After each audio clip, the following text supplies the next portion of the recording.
মধ্যরাতে আমার শ্বশুর আমার দরজায় টোকা দিলেন এবং বললেন, বউ, আমি বারান্দায় মেঝেতে পড়ে গিয়েছিলাম এবং আমার পায়ে ব্যথা করছে। যদি তুমি একটু মালিশ করে দিতে তাহলে হয়তো আমার একটু আরাম হতো। তখন আমি আমার শ্বশুরকে বললাম, আপনার আঘাত লেগেছে, তাই এতটুকু তো আমাকে করতেই হবে কি। এরপর আমি আমার শ্বশুরকে আমার বিছানায় শুইয়ে দিলাম এবং তার পায়ের আঘাতে একটু তেল নিয়ে মালিশ করতে লাগলাম।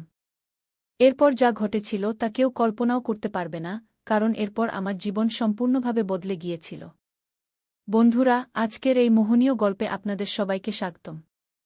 আমার বিয়ের মাত্র 10 মাস পরই আমার স্বামী হঠাৎ একটি সড়ক দুর্ঘটনায় মারা যান। আমার ভাই অনেক কষ্টে এখানে সেখানে থেকে ঋণ নিয়ে কোনোমতে আমার বিয়ে করিয়েছিলেন, কিন্তু 10 মাসের মধ্যেই আমি আবার আমার মায়ের বাড়িতে ফিরে আসি। আমার মায়ের বাড়িতে আমার মা ছিলেন না, তাই আমি খুব ভয় পেতাম যে যদি আমার ভাবি কিছু বলে তাহলে আমি কার আঁচলে মুখ লুকাব। আমার মা বাবা ছিলেন না, তাই ভয় আরও বেশি ছিল। এরপর হঠাৎ একদিন আমার শ্বশুর আমাদের বাড়িতে আসেন এবং আমার ভাইকে বলেন যে তিনি আমাকে আবার তার বাড়িতে নিয়ে যেতে চান। আমার ভাবি সঙ্গে সঙ্গে হ্যাঁ বলে দিলেন, কিন্তু আমার ভাই বললেন, এখন আপনার ছেলে নেই, তাহলে আপনি আমার বোনকে কেন নিয়ে যেতে চান? এতে আমার ভাবি ভাইয়ের সঙ্গে তর্ক শুরু করে দিলেন এবং বললেন, এতে এত ভাবার কি আছে? তিনি বলছেন যে তিনি তাকে নিয়ে যেতে চান, তাহলে নিয়ে যেতে দিন। তিনি তাদের বাড়ির বউ, ছেলে মারা গেছে তাতে কি? সে তার শ্বশুর বাড়ি যেতে পারে গু।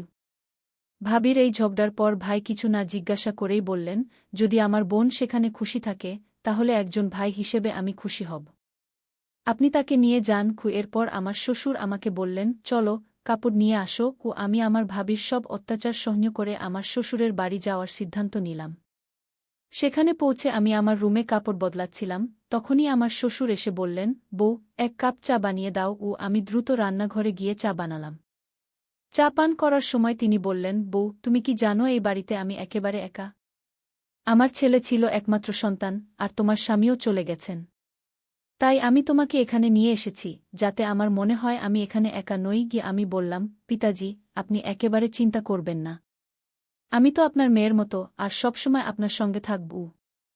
এরপর আমার শ্বশুর বললেন, আমি জানি তুমি আমার সঙ্গে থাকবে, কারণ তোমার ভাবি তোমাকে মায়ের বাড়িতে কখনো শান্তিতে থাকতে দেবে না। এইভাবে কিছু দিন কেটে গেল। 4 মাস পর এক রাতে আমি আমার রুমে ঘুমাচ্ছিলাম, তখন মধ্যরাতে কেউ আমার দরজায় টোকা দিল। আমি বুঝে গেলাম যে এটি আমার শ্বশুরই হবেন, কারণ এই বাড়িতে আমার এবং পিতাজি ছাড়া আর কেউ নেই, আর মধ্যরাতে কে দরজায় টোকা দেবে? আমি ভাবলাম যে হয়তো শ্বশুরজির কিছু দরকার আছে, তাই দরজা খুলে দিলাম। দরজা খুলতেই আমার শ্বশুর আমাকে ধরে ফেললেন এবং বললেন, বউ, আমি বারান্দায় মেঝেতে পড়ে গিয়েছিলাম, মনে হয় আমার পায়ে মোচক। তিনি প্রকাশ করেছিলেন যে তিনি আমার জীবনকে একটি নতুন দিকে ঘুরিয়ে দিয়েছিলেন। তার কথাগুলো আমাকে গভীরভাবে নাড়িয়ে দিয়েছিল। যখনই আমি ঘুমাতে যেতাম তার কথা আমাকে ভাবতে বাধ্য করত। তিনি বলতেন যে আমার সাথে থাকলে তিনি তার একাকিত্ব অনুভব করেন না এবং তিনি চান যে আমরা দুজনেই একটি নতুন জীবন শুরু করি। সেই রাতের কথোপকথনের পর আমি নিজেকে খুবই দ্বিধাগ্রস্ত অবস্থায় পেয়েছিলাম এবং আমার মনে অনেক প্রশ্ন উঠছিল যে এটি কি সঠিক, এটি কি সমাজের নিয়মের বিরুদ্ধে যাবে না? কিন্তু কোথাও না কোথাও আমার মনে এই কথাও ছিল যে সম্ভবত আমার শ্বশুর সত্যিই একাকিত্বের সাথে লড়াই করছেন।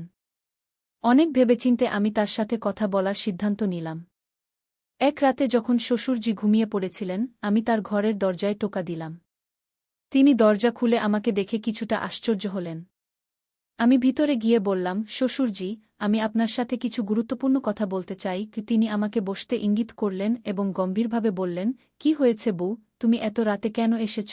আমি কিছুটা সাহস জোগাড় করে বললাম, শ্বশুরজি, আমি আপনার প্রস্তাব সম্পর্কে অনেক ভেবেছি। আমি বুঝতে পারছি যে আপনি একাকিত্বের সাথে লড়াই করছেন এবং একজন সঙ্গীর প্রয়োজন অনুভব করছেন। কিন্তু এই সম্পর্কটিকে সমাজের মানুষ মেনে নেবে না। সেই রাতের পর আমি আমার হৃদয়ের অশান্তি শান্ত করার চেষ্টা করেছি। আমি বুঝতে পেরেছিলাম যে শ্বশুরজির ইচ্ছা যদিও তার একাকিত্ব থেকে মুক্তি পাওয়ার ছিল, কিন্তু এই পথে হাঁটা আমাদের উভয়ের জন্যই ভুল হবে। আমাকে আমার জীবনের দিক নির্ধারণ করতে হবে এবং আমি স্থির করলাম যে এখন আমি আমার জীবনের হাল নিজেই ধরব। পরের সকালে আমি আমার ভাইকে ফোন করলাম এবং তার সাথে দেখা করার ইচ্ছা প্রকাশ করলাম। আমি জানতাম যে আমাকে আমার অবস্থা সম্পর্কে তার সাথে কথা বলতে হবে, তা যতই কঠিন হোক না কেন। ভাই আমাকে দেখা করতে বললেন এবং আমি তার সাথে দেখা করার জন্য প্রস্তুত হলাম। যখন আমি মায়ের বাড়িতে পৌঁছালাম, ভাই আমার মুখের উৎকণ্ঠা বুঝতে পারলেন। আমি তাকে সবকিছু বললাম, শ্বশুরজির কথা, তার অনুভূতি এবং আমার মনের বোঝা। ভাইজি আমার কথা মনোযোগ দিয়ে শুনলেন এবং একটি গভীর শ্বাস নিয়ে বললেন, বোন, এটি একটি কঠিন সময়, কিন্তু আমি সবসময় তোমার সাথে আছি। তুমি সঠিক সিদ্ধান্ত নিয়েছ। তুমি তোমার মর্যাদা বজায় রেখেছ এবং তোমার আত্মসম্মানকে আঘাত করতে দাওনি। এখন তোমাকে কি করতে হবে তা তোমার উপর নির্ভর করে। কি তার কথা শুনে আমার মন হালকা হল। আমি ভাইয়াকে বললাম, আমি এখন আমার জীবনকে নতুন করে শুরু করতে চাই। আমাকে আমার নিজের পায়ে দাঁড়াতে হবে এবং নিজের জন্য একটি পথ তৈরি করতে হবে।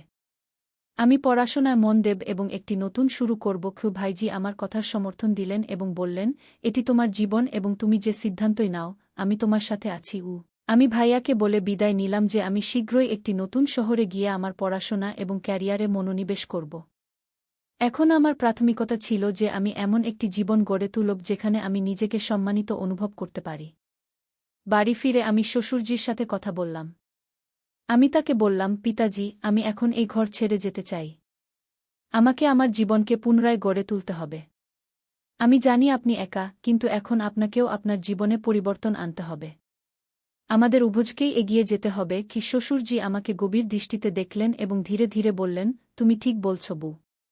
আমি আমার একাকিত্বের সঠিক এবং ভুলের মান হারিয়ে ফেলেছিলাম। আমার তোমার সাহায্য প্রয়োজন ছিল, কিন্তু এখন আমি বুঝতে পারছি যে আমাদের নিজ নিজ পথে চলতে হবে। আমি তোমার সিদ্ধান্তকে সম্মান করি। সেই দিন আমি আমার অবশিষ্ট জিনিসপত্র গুছিয়ে নিলাম এবং শ্বশুরবাড়িকে চিরতরে বিদায় জানালাম। আমি নিজেকে প্রতিশ্রুতি দিলাম যে এখন আমি আমার জীবনকে আমার স্বপ্ন অনুযায়ী গড়ে তুলব।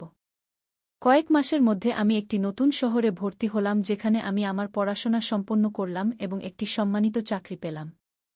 আমি গর্বিত ছিলাম যে আমি প্রতিটি কঠিন পরিস্থিতির মুখোমুখি হয়েছি এবং আমার আত্মসম্মান বজায় রেখেছি।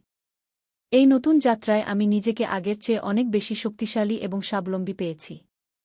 আমি উপলব্ধি করেছি যে জীবনে কঠিন সময় আসে, কিন্তু যদি আমরা আমাদের পথে দৃঢ় থাকি এবং সঠিক সিদ্ধান্ত নিই, তবে আমরা একটি নতুন জীবন পেতে পারি, এমন একটি জীবন যা আমাদের আত্মসম্মান এবং স্বাভিমানে ভরা। বন্ধুরা, গল্পটি কেমন লাগলো কমেন্টে অবশ্যই জানাবেন। এমনই মনোমুগ্ধকর গল্প শোনার জন্য চ্যানেলটি সাবস্ক্রাইব করতে ভুলবেন না। ধন্যবাদ।